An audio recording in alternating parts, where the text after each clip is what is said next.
हा अरुण. मोदींनी आवाहन केलं आहे की पेट्रोल कमी वापरा, त्यासोबत सोनं 1 वर्षभर खरेदी करू नका. एक सोने व्यापारी म्हणून कशा पद्धतीने बघाय? या वाक्यातच ह्या पंतप्रधानांचा पराभव झालेला दिसतोय. देशाचा पंतप्रधान जर इथल्या सामान्य नागरिकांना म्हणत असेल की पेट्रोल डिझेल वापरू नका, सोनं 1 वर्ष खरेदी करू नका, सगळ्यात मोठा पराभव आहे. आज ह्यांचं देशात जे खाजगीकरण करण्याचा प्रयत्न चालू आहे, तशाच पद्धतीने हा यांचा निर्णय आहे. यातली सगळ्यात मोठी इंडस्ट्री म्हणजे gems and jewellery industry Bharat देशातली आहे. 60% GDP मध्ये या इंडस्ट्रीचा वाटा आहे.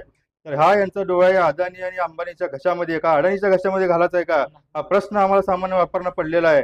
आणि आज भैया म्हणल्यासारखं की सामान्य नागरिक सामान्य जनतेच्या लग्नामध्ये अर्ध्या ग्रॅमची मनी मंगळसूत्रानुसार लग्नाची सुरुवात होते. तर या माणसाला संसार कधी माहीत नाही. आणि या माणसाने जर असे निर्णय जर देशांवर लोकांवर लागू करत असेल तर, आणि लोकांना याचं देणं घेणं काय की डॉलर आणि परकीय चलनाशी सामान्य लोकांशी काय देणं घेणं आहे, हे तुमचा विषय आहे. यामध्ये जनतेवर का तुम्ही हे करता? तर अजिबात हे चुकीचं वक्तव्य आहे. आणि देशामध्ये 80 ते 90 लाख लोक या क्षेत्रामध्ये काम करतात, त्यांच्यावर उपासमारीची वेळ येऊ शकणार आहे. आणि हे देशाला परवडण्यासारखं नाही आहे. आणि या इंडस्ट्रीमध्ये अनेक सुरतमधले लोक, गुजरातमधले लोक काम करतात आणि हे पंतप्रधान गुजरातमधनं येतात. हे का मग अज्ञानी पंतप्रधान आहेत का त्यांचा हे चुकीचा निर्णय अजिबात हे लोकांना परवडणार नाही. त्यामुळे आम्ही तीव्र शब्दात पंतप्रधानांचा निषेध करतो. 1 वर्षभर सोनं खरेदी करू नका. एक सोने व्यापारी म्हणून कशा पद्धतीने या निर्णयाकडे पाहताय? मोदीजींनी सोनंच सांगितलं नाही तर पेट्रोल सुद्धा वापरू नका म्हणून सांगितलंय. 4 राज्यात शेकडो उड्डाणं करून, शेकडो रॅल्या करून पेट्रोल डिझेलचा चुराडा केल्यानंतर ही सोन्यावर आलेत. ही पश्चात बुद्धी झालेली आहे ना मोदी साहेबांना. अहो, ज्या व्यवसायावर करोडो लोक जगतात, ज्या व्यवसायावर करोडो लोकांचा विश्वास आहे, जे आपल्या सोनाराकडे पिढ्यानपिढ्या दागिने घडवतात, अशा व्यवसायावर तुम्ही आमच्या घाला घालत आहेत.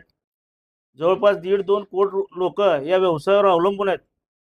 सराफांनी जर सोनं नाही विकलं तर त्यांच्या लेकराबाळांनी खायचं काय, त्यांनी घेतलेल्या कर्जाचं करायचं काय, त्याचं व्याज कोण भरणार, त्याच्या नोकराची पगार कोण देणार, आणि नोकराला काढल्यावर नोकरानं काय उद्योग करायचा, याचं कसलंही मार्गदर्शन मोदी साहेबांनी केलं नाही.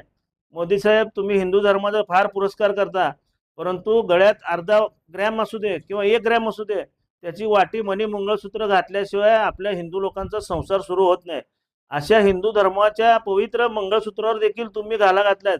तसं तर तुम्हाला मंगळसूत्राची काय किंमत आहे हे माहीत नाही, हे सगळ्या देशाला पण माहीत आहे. त्यामुळं आमची जी काय उपजीविका आम्ही कष्ट करून खातो, आम्ही कुणाच्या चोऱ्या करत नाही. आज हॉलमार्किंगच्या दागिन्याशिवाय आम्ही धंदा करत नाही.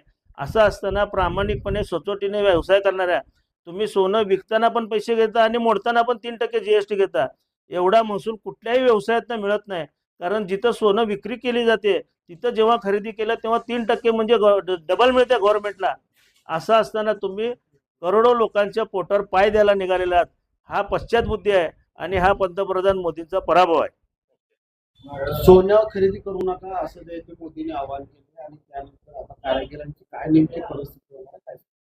तर देशाचे पंतप्रधान जरा अशी डोकं फिरल्यासारखी भाषा जरा वापरत असतील तर आमचे कारागीर लोकांची उपासमारी करून उद्या आत्महत्या केल्याशिवाय आमचे राहणार नाही. कारण आम्हाला उपजीविका नसल्याशिवाय आम्ही काम गिराकाने जर सोनं नाही खरेदी केले तर आम्ही काम करायचं काय? मग आमच्या बायका लेकरं सांभाळायचे कसे व बँकेचे कर्ज भरायचं कसं? का मोदी साहेबांनी आम्हाला काय कुठलं अनुदान देणार आहेत का?